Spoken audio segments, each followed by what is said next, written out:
2002 Ford Ranger giving us all kind of problems trying to get it to crank. Some of y'all know these vehicles have issues with cranking. Fuel pumps been changed, all type of stuff. Wires have been checked, everything. And if you're having this issue, I'm going to show you something to check. Everything has been checked on this vehicle. It has over 200,000 miles on it. If you come down here in the passenger floorboard, up on the firewall, you'll see that right there. This harness right here plugs into that. That is your fuel pump relay. Like if you get in a wreck, it cuts your car off, so the fuel cuts off to it. We tried everything on this vehicle to get this thing to crank. So you see what we did, or what I did. I just put a jumper in it.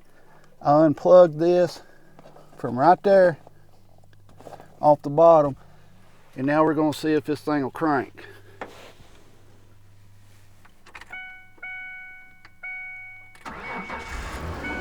Crank right up.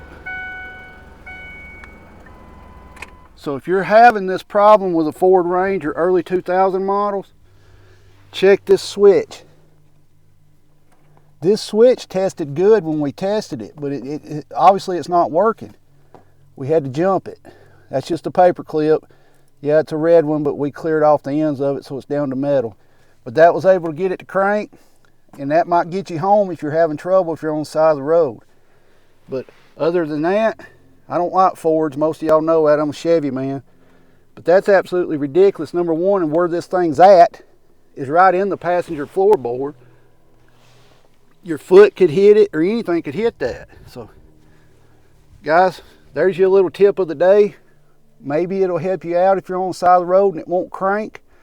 What this thing was doing was it would just turn over and over and over and over. Now, it had fuel pressure at the fuel rails, but it wasn't cranking. It just kept turning and turning. Did this and it fired right up. Everybody stay safe. Subscribe to the channel for more automotive tips from the boss.